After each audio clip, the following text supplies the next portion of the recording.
नमस्कार। दृष्टि the vision education में आपका हार्दिक स्वागत, अभिनंदन। आज हमारा टॉपिक है राज्य की भूगर्भिक संरचना एवं उच्चावास। राज्य का प्रथम बार विधिवत भूवैज्ञानिक अध्ययन A.M. हेरॉन ने किया था। यह एक फैक्ट्स है, आपको याद रखना पड़ेगा, जो कि एग्जाम की दृष्टि से महत्वपूर्ण है। प्रथम बार भूवैज्ञानिक अध्ययन करने वाले वैज्ञानिक का नाम है A.M. हेरॉन। विभिन्न भूमि एवं भूगर्भिक संरचना के आधार पर युगों को की राज्य की भूगर्भिक संरचना कैसे हुई है, उसके अनुसार हम 4 भागों में युगों को विभाजित कर सकते हैं। तो हमारा पहला भाग है आद्य महाकल्प। अब हम आद्य महाकल्प के बारे में देखेंगे, फिर पुराजीवी महाकल्प, फिर नवजीवी एवं मध्यजीवी, फिर नवजीवी। तो इस प्रकार हम 4 विभिन्न महाकल्प को देखेंगे, तो आप वीडियो के साथ बने रहे। 4 युगों में पहला युग है आद्य महाकल्प। अब हम आद्य महाकल्प को 2 भागों में बांटेंगे। 2 भाग है अरावली पूर्व। अरावली की उत्पत्ति से पूर्व का काल अरावली पूर्व कहलाता है, और दूसरा है पूर्व कैम्ब्रियन काल। पूर्व कैम्ब्रियन काल में अरावली पर्वतमाला का उत्थान होता है। अरावली पर्वतमाला की उत्पत्ति पूर्व कैम्ब्रियन काल आज से 4-5 अरब वर्ष पूर्व होती है। अब पूर्व कैम्ब्रियन काल को 3 भागों में बांटा गया है: अरावली समूह, दिल्ली समूह एवं रायलो समूह। एक अरावली समूह, दूसरा दिल्ली समूह और तीसरा रायलो समूह। अब हम देखेंगे कि अरावली पर्वतमाला इन तीनों का भाग है: अरावली समूह, दिल्ली समूह एवं रायलो समूह। तो पहले हम लेते हैं अरावली समूह। देखिए, सबसे पहले आद्य महाकल्प। आद्य महाकल्प के 2 भाग अरावली पूर्व एवं पूर्व कैम्ब्रियन काल, और पूर्व कैम्ब्रियन काल के 3 भाग अरावली समूह, दिल्ली समूह और रायलो समूह। पहला भाग है अरावली समूह। अरावली समूह की विशेषता है कायांतरित प्राचीन शैलों से युक्त बुश्मय शैली की चट्टानों की प्रधानता, फाइलाइट एवं क्वार्टजाइट चट्टानों की प्रधानता मिलती है। अरावली समूह में कायांतरित प्राचीन शैलों से युक्त बुश्मय शैली की चट्टानों की प्रधानता एवं फाइलाइट क्वार्टजाइट चट्टानों की प्रधानता देखने को मिलती है अरावली समूह में। अब हम देखेंगे दिल्ली समूह। दिल्ली समूह के अंतर्गत रायलो,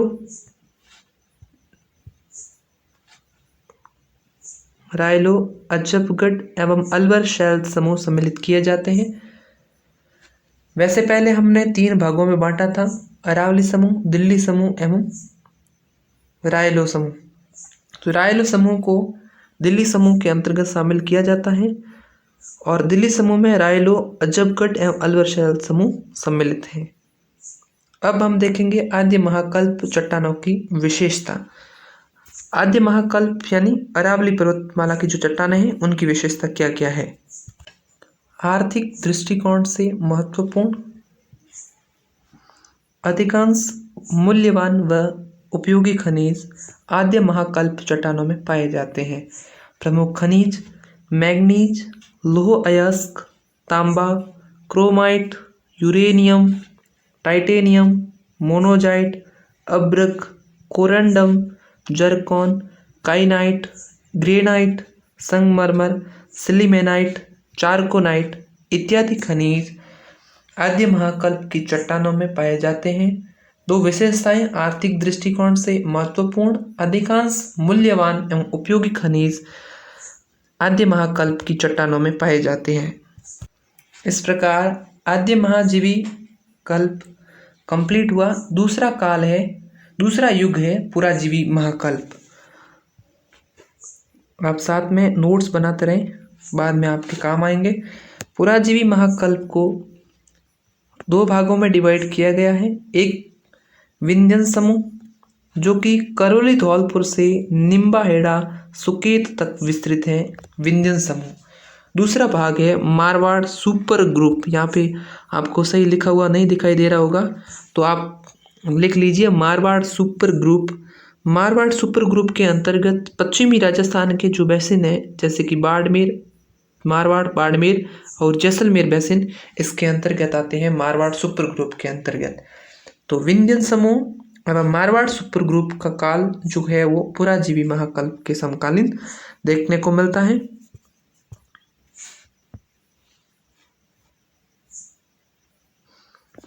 अब हम मैप के जरिए देखेंगे। यहाँ करौली धौलपुर से निम्बाहेड़ा सुकेत तक, करौली धौलपुर से निम्बाहेड़ा सुकेत तक विंध्यन महासमूह के समकालीन चट्टानें देखने को मिलती है। यहाँ पे नागौर बिरमानिया का क्षेत्र, नागौर बिरमानिया का क्षेत्र जो कि विंध्यन महासमूह के समकालीन है, वो यहाँ पर विस्तृत है।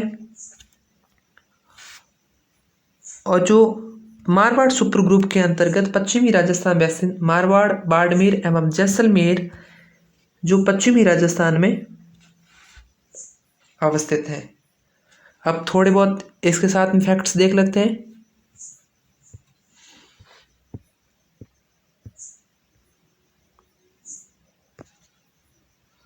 मालानी आग्नेय शैल, मालानी आग्नेय शैल जालोर, एरिनपुरा एवं सिवाना ग्रेनाइट एवं ज्वालामुखी रायोलाइट चट्टानें पाई जाती है। मालानी में, मालानी आग्नेय शैलों में जिनमें कौन से शामिल स्थान है? जालोर, एरिनपुरा एवं सिवाना में ग्रेनाइट एवं ज्वालामुखी रायोलाइट्स चट्टानें पाई जाती हैं इस भाग में।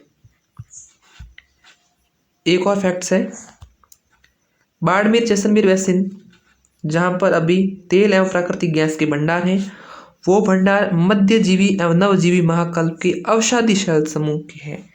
जो बाड़मेर एवं जैसलमेर बेसिन में जो अवसादी चट्टानों के शैल समूह पाए जाते हैं वो नवजीवी एवं मध्यजीवी महाकल्प के हैं। और जैसलमेर का आकलवुड फॉसिल पार्क जो हम आगे देखेंगे वो भी नवजीवी एवं मध्यजीवी महाकल्प का है। पुराजीवी महाकल्प के अंतिम चरण में, पुराजीवी महाकल्प के अंतिम चरण में परमियन एवं कार्बोनिफेरस काल में अरावली पर्वत पूर्णतः हिम आच्छादित थे। अरावली पर्वतमाला की उत्पत्ति के संदर्भ में 3 फैक्ट्स हैं। अरावली पर्वतमाला की उत्पत्ति समयानुसार प्राचीनतम पर्वत श्रेणी और निर्माण अवस्था में वलित पर्वतमाला और आधुनिक अवस्था में देखने को मिलती है अवशिष्ट पर्वतमाला। तो ये 3 फैक्ट्स आप परीक्षा के दृष्टिकोण से याद रखिए। इस काल में कुछ शैल बेड समूह प्राप्त हुए हैं जो अभी भी वर्तमान में देखने को मिलते हैं, जिनमें पहला है बाप बोल्डर बेड शैल समूह। बाप बोल्डर बेड शैल समूह जोधपुर के बाप क्षेत्र में विस्तृत गोलाकार अर्धगोलाकार रूप में प्राप्त गोलाश्म, गरिया एवं बटिया आदि पुरानी प्रोटोरोजोइक चट्टानों पर हिमानी युग के स्पष्ट लकीरों के चिन्ह देखने को मिलते हैं। ये आप नोट्स बनाते समय ये भी आप साथ में लिख लीजिए कि बाप बोल्डर शैल समूह जो कि पुराजीवी महाकल्प के समकालीन है। और पुराजीवी महाकल्प के अंतिम चरण में परमियन एवं कार्बोनिफेरस काल के समय अरावली पर्वत पूर्णतः हिमाच्छादित थे। ठीक है, आगे बढ़ते हैं। 2 शैल समूह में से एक तो हमने पढ़ लिया बाप बोल्डर शैल समूह, 2 शैल बेड में दूसरा है भादुरा बालुकाश्म। भादुरा बालुकाश्म भादुरा एवं बाप क्षेत्र की जो चट्टानें हैं वहाँ पे पाए जाते हैं और इनका निर्माण जीवाश्म युक्त बालुकाश्म से हुआ है और ये सामुद्रिक अवस्था में इनका निर्माण हुआ है और ये लोह युक्त बालुकाश्म देखने को मिलते हैं। इस प्रकार हमने पहला आद्य महाकल्प, दूसरा पुराजीवी महाकल्प, अब हम तीसरा मध्यजीवी महाकल्प देखेंगे। मध्यजीवी महाकल्प इंग्लिश में मेसोजोइक एरा बोलते हैं। इसे 2 भागों में विभाजित किया गया है, एक है जुरेशिक युग, दूसरा है क्रिटेशियस युग। जैसलमेर एवं बाड़मेर जिलों के शैल समूह जो कि अवसादी चट्टानों से युक्त हैं वो मध्यजीवी महाकल्प के हैं और कुछ जगह पर नवजीवी महाकल्प के भी समकालीन हैं। जैसलमेर में जुरेशिक कालीन शैल समूह मध्यजीवी महाकल्प के समकालीन हैं।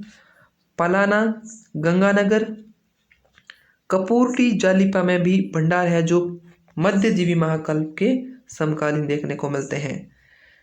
अब इसे दो भागों में बांटा गया है, एक है क्रिटेशियस युग और दूसरा है जुरेशिक युग। क्रिटेशियस युग। क्रिटेशियस युग के अंतर्गत अबूर, पारवार, फतेहगढ़ की श्रेणियां शामिल हैं। इनमें बालुकाश्म, फास्फेटिक बालुकाश्म एवं चूने के पत्थर तथा क्ले की चट्टानें विद्यमान हैं। हमने मध्यजीवी पढ़ा। मध्यजीवी के अंतर्गत दो भाग पढ़े, एक क्रिटेशियस युग, दूसरा जुरेशिक युग। क्रिटेशियस युग के अंतर्गत आबूर, पारवार, फतेहगढ़ की श्रेणियां सम्मिलित हैं। इनकी विशेषता बालुकाश्म एवं फास्फेटिक बालुकाश्म तथा चूने के पत्थर एवं क्ले की चट्टानें विद्यमान है क्रिटेशियस युग के अंतर्गत। और दूसरा है जुरेशिक युग। जुरेशिक युग के अंतर्गत बेडेसे श्रेणी एवं बैशाख श्रेणी, जैसलमेर श्रेणी एवं लाठी श्रेणी जुरेशिक युग के समकालीन है। एक बार फिर से रिपीट कर देता हूँ। जुरेशिक युग बेडेसे श्रेणी, बैसाख श्रेणी, जैसलमेर श्रेणी, लाठी श्रेणी जुरेशिक युग के समकालीन है और इसके सर्वाधिक भंडार जैसलमेर जिले में पाए जाते हैं। यहाँ आपको साफ दिखाई नहीं दे रहा होगा, यहाँ पे उदाहरण दे रखा है कि आकल वुड फॉसिल पार्क में जो जीवाश्म लकड़ी पाई जाती है वो जुरेशिक युग के समकालीन है।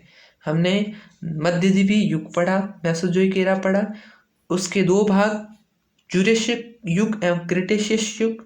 क्रिटेशियस युग में आबूर, पारवार, फतेहगढ़ की श्रेणियां एवं जुरेशिक युग में बेडेसे श्रेणी एवं बैशाख श्रेणी, जैसलमेर श्रेणी एवं लाठी श्रेणी को अध्ययन किया।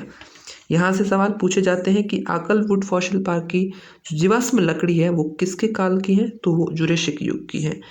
जैसलमेर जिले में हाल ही में डायनासोर के अवशेष खोजे गए, वो भी जुरेशिक युग के समकालीन है। भूगर्भिक संरचना एवं युगों की जो उत्पत्ति होती है भूसंरचना की, भूगर्भिक संरचना का चौथा युग नवजीवी महाकल्प, इसे भी दो भागों में बांटा गया है। पहला भाग हम देखेंगे तृतीय कल्प, जिसे इंग्लिश में टर्शियरी एरा कहते हैं, और दूसरा भाग है क्वार्टाइन चतुर्थक कल्प, जिसे हम इसके बाद में देखेंगे। तृतीय कल्प में जो चट्टानें पाई जाती है वो नागौर, बीकानेर एवं बाड़मेर, जैसलमेर पाई जाती हैं। और इसके साथ ही अब हम इसकी विशेषताएं देख लेते हैं। नरम बालुकाश्म, जीवाश्म युक्त चूने का पत्थर, बेंटोनेटिक मृदाएं, मुल्तानी मिट्टी एवं लिग्नाइट की विद्यमानता। नवजीवी के टर्शियरी कल्प में की चट्टानें नागौर, बीकानेर, जैसलमेर एवं बाड़मेर आदि क्षेत्रों में पाई जाती हैं।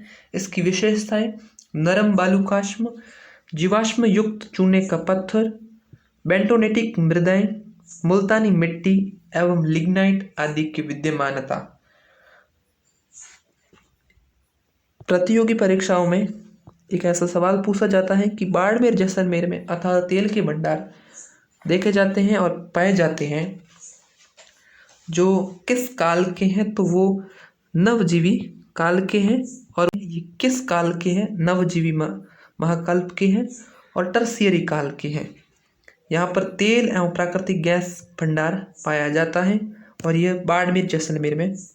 बाड़मेर जिले में राजस्थान का सबसे अधिक तेल का भंडार है, जो कि बॉम्बे हाई के बाद द्वितीय स्थान पर है। बॉम्बे हाई का लगभग 40% हिस्सा है भारत में और राजस्थान का 22% भागीदारी है, जिसमें से सर्वाधिक उत्पादनकर्ता राजस्थान का बाड़मेर जिला है। नवजीवी महाकल्प का सेकंड भाग क्वार्टैन चतुर्थक कल्प, जिसे क्वार्टरनी एरा कहते हैं, नवीनतम एवं आधुनिक चट्टानें हैं जो इस काल की हैं। वर्तमान में भू आकार इसी काल के हैं। जो वर्तमान में चट्टानें देखने को मिलती हैं वो क्वार्टैन चतुर्थक कल्प की है। तो इस प्रकार एक बार सभी का पूरा रिवीजन कर देते हैं माइंड में कि भूगर्भिक संरचना की उत्पत्ति 4 युगों से हुई है। 4 युगों में आद्य महाकल्प, पुराजीवी महाकल्प एवं मध्यजीवी महाकल्प एवं नवजीवी महाकल्प। आज का हमारा सेशन खत्म हुआ। इस वीडियो के माध्यम से हमने राजस्थान की भूगर्भिक संरचना की जो स्थिति है उसके बारे में देखा। नेक्स्ट वीडियो में इसके आगे जो भी नोट्स बनाए हुए हैं उसी के आधार पर मैं आपको पढ़ाऊंगा। आपसे इतना ही निवेदन है, अगर हमारे वीडियो अच्छे लगते हैं तो सहयोग करें, और किसी भी प्रकार की कमी पाई जाती है वो कमेंट बॉक्स में मैसेज करें, और कमेंट बॉक्स का भरपूर उपयोग लें, क्योंकि मैंने अपना यूट्यूब चैनल अभी ही बनाया है, तो हो सकता है मेरे पढ़ाने में किसी भी प्रकार की कमी रह सकती है, और या फिर कंटेंट समझाने में या फिर जो कंटेंट ला रहा हूँ उसमें किसी भी प्रकार की कमी पाई जाती है, तो आप निवेदन है कमेंट बॉक्स में का फुल प्रयोग करें और जो भी कमियाँ रहती हैं उसे लिखें। इसके साथ ही आप अपना सहयोग दें। अगर आपका सहयोग टाइम पे मिलता रहा तो मैं आगे भी वीडियो बनाऊंगा और मुझे भी मोटिवेशन मिलेगा। बहुत बहुत धन्यवाद। DTV एजुकेशन में मिलते हैं अगली वीडियो में।